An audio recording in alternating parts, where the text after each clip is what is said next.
to play Rocketmen. This is a Gen Con acquisition. So this was something that Randy had his eye on from the very beginning.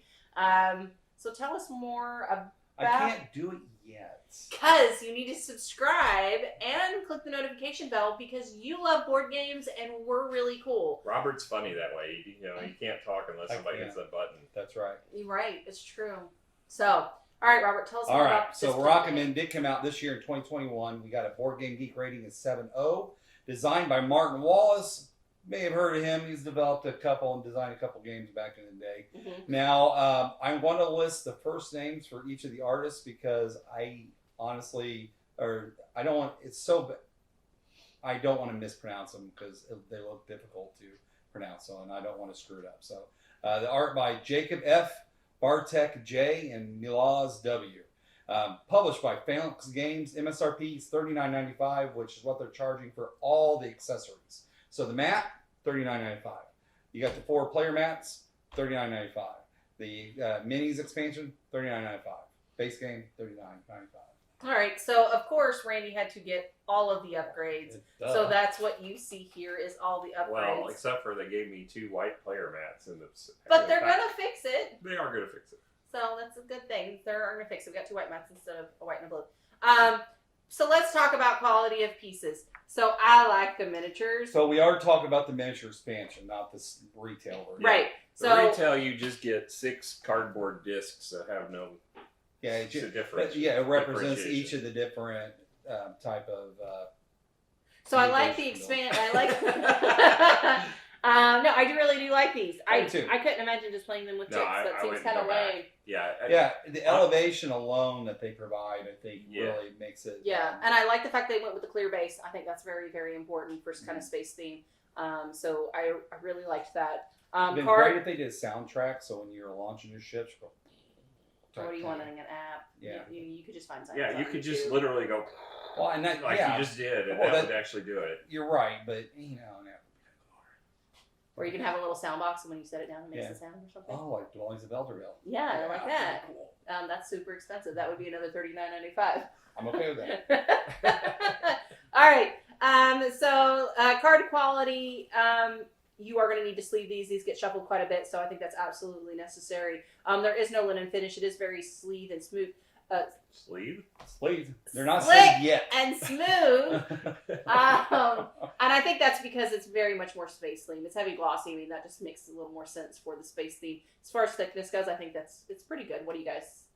I mean, the card thickness is pretty standard. That's what I'm saying. I don't think there's anything special, but well, I mean, it's not like some of the cheap stuff. But they're not chintzy cards either. They're not chintzy. I think just they're decent quality. They're decent quality. You have a bunch of standard cardboard chits. Those aren't even. They're not sleeve. They're not. I'm just going to ignore you for the rest of the show. All right. And then we also have. These do have a linen finish. Okay. Do they? Yeah. Weird.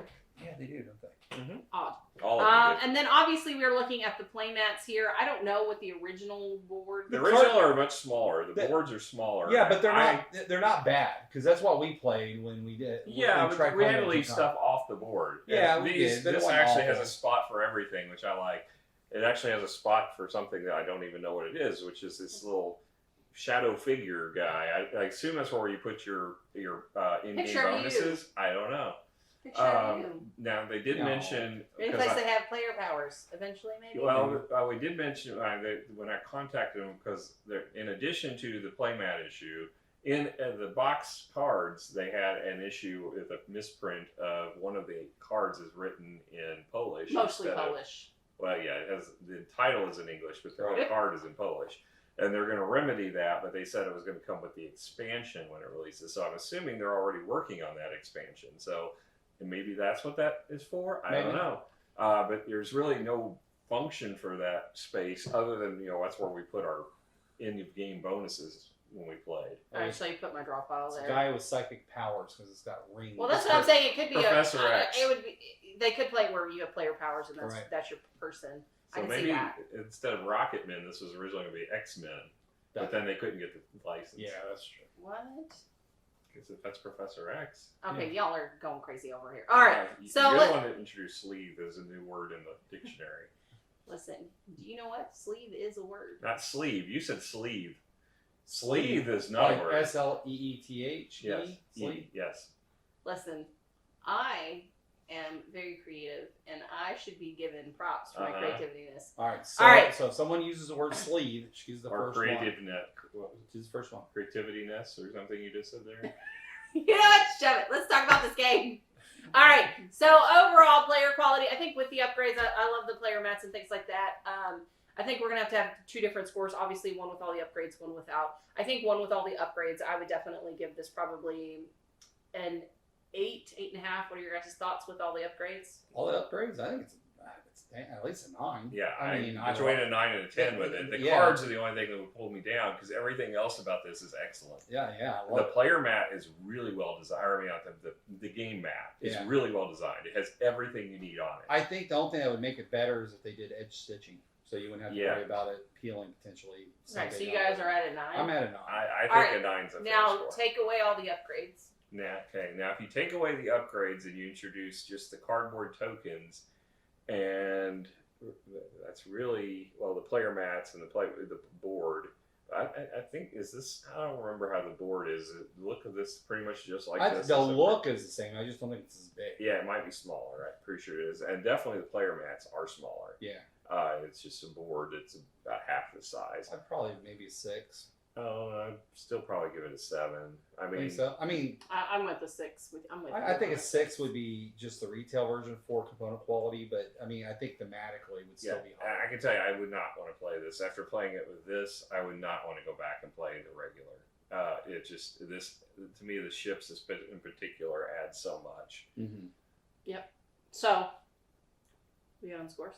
So let's talk about themes. So you are trying to ship stuff into space. Not ship stuff. You're trying to get your ships into space. You're trying to create ships to and ship launch them into space. You're not shipping anything. Yeah, there's no resources going up there. No, but you're shipping the ship. Like it's used as a verb here. So is there a towed ship that's pulling the ship? I mean, there is an electric car that for some reason helps you get into space. I'm still not sure on that one. You know what? Screw you. And the horseshoe. You know what? You described the theme. It's space. You're launching ships in space. It's all about space discovery and exploring. Not exploring even. You're really just trying to get into space. You're trying to eventually work your way to Mars. Yes, you're sending ships to Earth orbit, Moon, or Mars. And how's that working out? Well, you won, so it didn't work out so great. I came in second. Mm-hmm. All right, so give it a score based on theme. I love the art. I think the art looks good. I think the art on the cards are great. I think, and I had a really good time playing it. I'm going to give it a 9. I love the theme. I mean, I love space games to begin with. But this one, I love the fact that you have to build up to get off the planet, and then once you get off the planet, you got to do your journey. There's a press your luck element that makes it you don't know if you're going to reach your destination, and you can abort. Thematically, it's tough, so and it makes sense why it is. Yeah. So it's thematically, I think I'm probably a 9 on this. Yeah, 9. You? I liked it a lot. I'm sure I'll go with a 9. I love. Well, don't let's twist your arm or anything. No, I mean it's good. Everything fits. I'm okay with the 9. It's nice and it's pretty, and it definitely the mechanics definitely go in. Yep. Like there's nothing. There you go. You guys really like space. So then let's talk about rule books. Well, listen, we've played this game 3 times, and we finally got it right the 3rd playthrough. So I think that should be a little telling to the rules, or our inability to learn. Well, the first probably time, the to be inability to learn. To be fair, when we tried to read the rules, it was really late at Gen Con. We were all exhausted. It was like 11, 12 and there are some places that need clarification, and they've released an FAQ that we didn't have access to at the time when we read the rules. Oh. So, I think most of this is on our end as far as what's lacking. Because if you read them and interpret them the way that they're expected, I think there could have been some more clarity added to the rules. I'll give you that. The rules are pretty. There's 16 pages, but it's very spaced very nicely. It's got big pictures.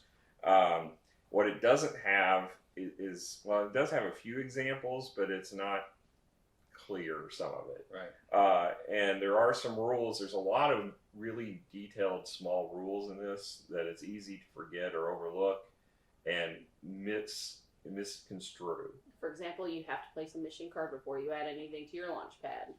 That was not actually hard to construe. That one we all knew.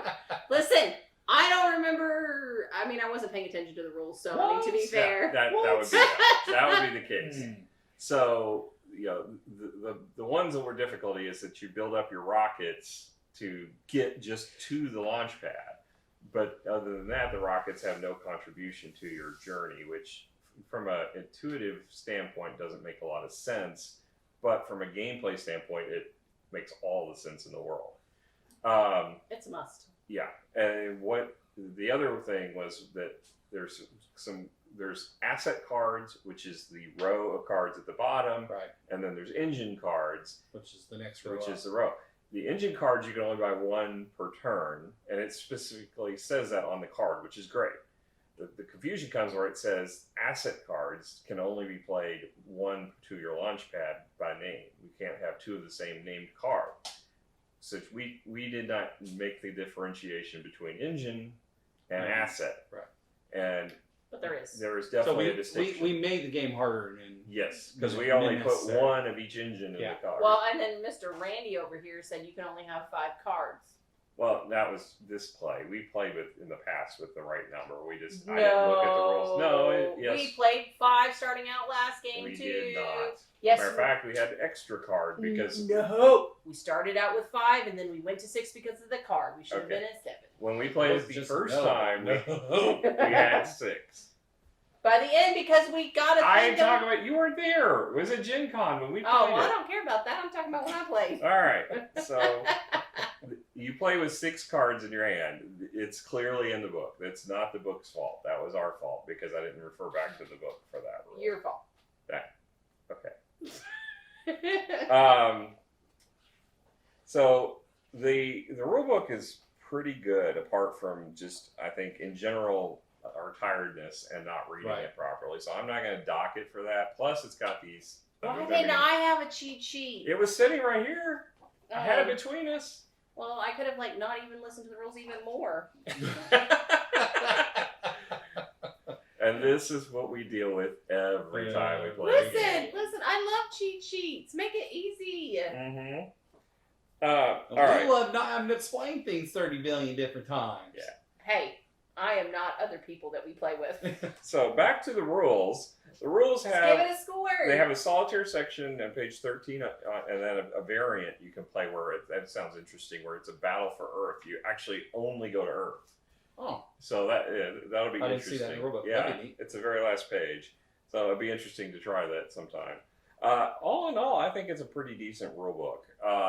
I'm going to go ahead and give this one probably a 7.5. I probably would give it an 8, except for I think there is a little culpability in the fact that there's some things that needed to be explained a little better. Yes. Obviously, they put a FAQ out like that quickly. There's Right. questions. Yeah, that's what I was saying. If they put that out, then make sure you grab it before you try to read and play the game. All right, so let's move on to gameplay. So gameplay, this is a deck building game with a little bit of...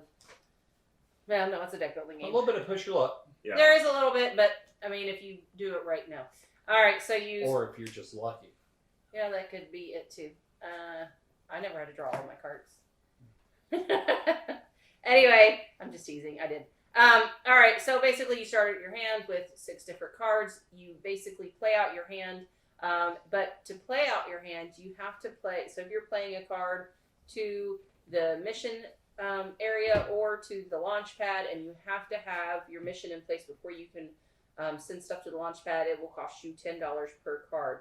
So this card, for an example, is worth 2 engines, but it's also has $10 on it. So basically it pays for itself when it goes down. You have to have a mission play that you also have to pay for. So anytime you play a card into your create your mission or into your launch pad, you always pay $10 for it. Mm-hmm. Now, I will say that, so the mission card is actually pretty important. I'm going to speak about this here. So the mission, you have to figure out where you want to go. Now, you do get an idea of what kind of missions you want to play by your end of game scoring cards. So, on these scoring cards, you get victory points. One, if you complete the requirement, but B, you get additional victory points if you get, for a 3-player game, 2 out of the 3 locations first. So, and you get additional bonus points if you get to a location first. So, for an example, Andrew, because Andrew played with us, he got to the Space Hotel the first person. So he got an extra victory point just because he placed here. And I don't actually know if that was part of his In-game scoring. In-game scoring, but that's an example. But like for me, I was the second person to come to the ship, spaceship on Earth. I only got 1 victory point instead of 2, like Randy did when he got his. So just kind of keep that in mind, what you want to play on your mission. You also do want to keep track of what other people are doing on their missions because, for example, if you need first for Space Hotel on the moon, but he's already got the Space Hotel and he's already almost there, okay, well, maybe I need to recalculate what I'm doing and going forward. So you get your mission, you have to build up your engines to meet the mission requirements. In this particular instance, the space station requires 7 engine points to go to Earth. So like I have 4 engines on my board through tokens that I had earned throughout the game by completing missions. And then I have 2 here that gives me 6, but I'm out of cards to play because I have ran out of money. And so then I'll have to wait till next turn to hopefully get my engine count. But the thing is there's more to it than that. So the engine or the rockets only get you to the board. So, but then you still have to get, so for this case, this one's Earth, you have to get 8 movement forward, okay? Now with that, so it tells you how many cards that you're allowed to draw from. So like, for example, I have 3. They could have 1s on them, okay? So if I only get to here and I get, up and I could draw horribly, I'm not going to make it to Earth. And so it's very important I supplement that. So if I know I'm going to Earth, I'm wanting tech cards as well. And you can play those onto your launch pad to increase your starting location. So after you play all your cards and you say, I'm going to go on the mission or not, I can't go on my mission because I don't have enough engine cards. And so I'm going to end my turn. Now, when I end my turn, I can opt to discard my hand or I can opt to keep certain ones and then draw back up. So it's up to your choice how that works out. In this case, I'm going to actually drop all mine off. If you didn't play them. Anything you play goes in your play area, and right. then it goes to your discard pile. Anything you've played goes into your discard pile. The assumption was what was left in your hand is what I said. So, but yeah, and then everyone takes their turn and you keep going. And eventually you complete missions and you travel and send up, space hotels, bases, satellites, spaceships. What else is there? There's asteroid mining. There is a space dock, so a space station. So there's different kind of things that you're trying to send out. And so end of game conditions are everyone plays all 6 ships. I was going to say, one person builds all their... No, it's all players get all 6 of their ships completed. Is one in-game condition. Or one player gets all 6 of their ships completed, and someone has reached all 3 planets. Okay. Planet Moon isn't really a planet, but you got me.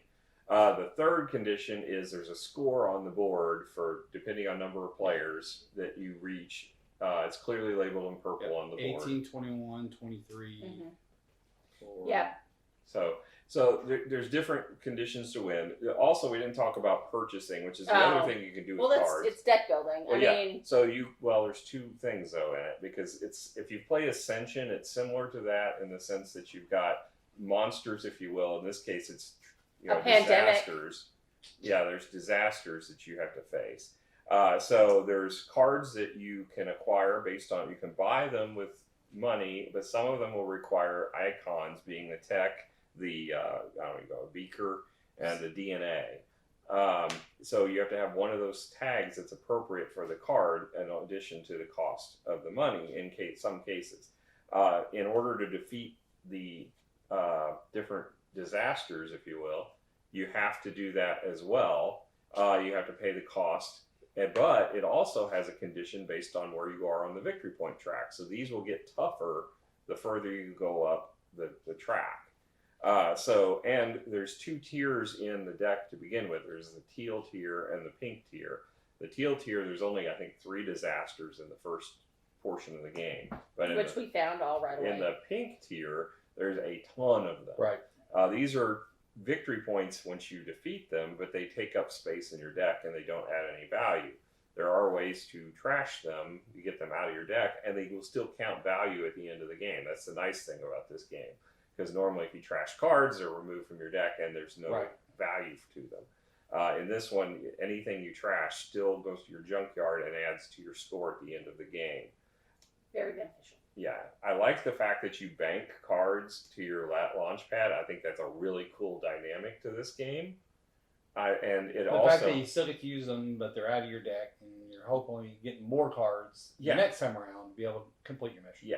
And then I feel it's more realistic in the fact that you're compiling resources to make it work. Yeah. Plus, it strengthens your deck because then you get the stuff that doesn't add to your buying ability out of your deck, and it's in here. Mm-hmm. Then you can buy things that are going to contribute to your launch. So it's a nice cycle of effect that goes with it. Yeah, I mean, I've put stuff in my launch pad, even though I didn't need them, just to get them out of my get them out of my rotation, because there were 3 rounds where I literally only had 6 cards, and this is 6 cards I needed just to get I bought 1 card, played it, bought 1 card, played it, and that's what I needed to do. Yeah, because the only rule is you can't have any monetary cards that have no iconography on them in here. You can't bury a 10 or bury a... That's what I wanted, was the money, so it's fun.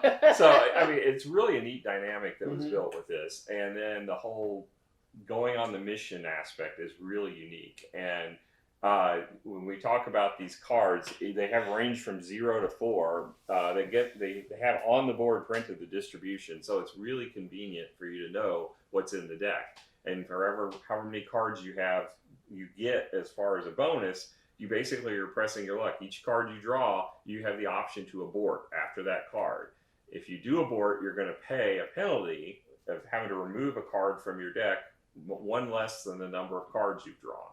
So if you drew 3 cards and you abort, you're going to pay 2 of your cards from your launch pad when you abort. And it just goes into your discard pile, so it's not like you're even losing them, so it's not like horrible. It just slows you down. Yeah, well, I mean, it slows you down. And you have to pay to redeploy. Right, but I mean, sometimes you're just like, okay, I'm going to take a slight risk, and it not be as big of a deal.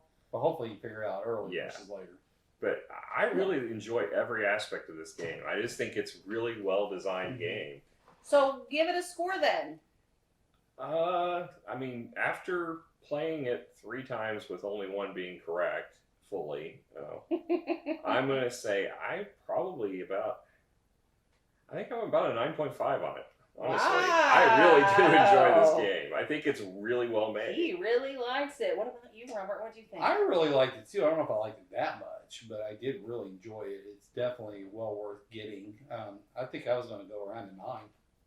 Okay, you guys really enjoyed it. I liked it too. I mean, it was a good game. I do not think I liked it as much as you guys, but I still think it was a pretty good game. I mean, functionality, it is a really well-functioning game. Smart walls. I mean, it's going to be a polished game. It's a very polished game.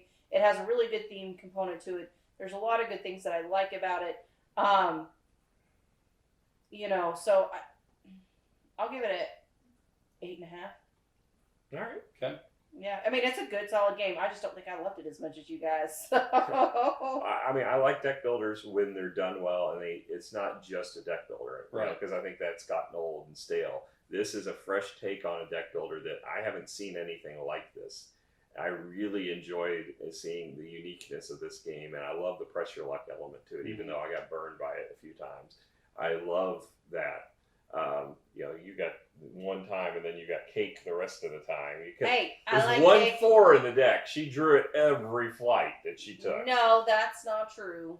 That's not true. Oh, and we didn't mention there's an optional game setting where you can play with 2 conditions to the game. We played with it, and I really liked that aspect. There's a deck of maybe 10 cards that you shuffle, and you get to choose 2 that apply for the whole game. Just additional scoring. Yeah, well, not necessarily. Some of them changed. Like we had one where once you complete your first mission, you get an extra card last game. And then, one where you could, this one we could trash a card for 20 money to buy with. So different aspects of the game. We had another one last time we had was if you let this situation happen, what happened here? If you get 3 or more hazards in play, you have to lose a card. Oh wow. So basically, it forces you to keep up with all the hazards. So there's a lot of different variety in those cards, and I think that adds to more flexibility in the game and more replayability. So yeah, I just think this is a really well done game, and I am so glad that I tracked it down. I'm so glad that I got all these upgrades because I would not want to play it as well. I agree. It would not be nearly as fun if you didn't have these ships. Yeah. All right, guys. Well, thank you so much for joining us. We had an absolute blast today. Hopefully you guys did too. Hopefully we'll catch you in the next video, guys. Bye. Bye. Bye. T-minus 5, 4, 3, 2, 1. Booster ignition and liftoff.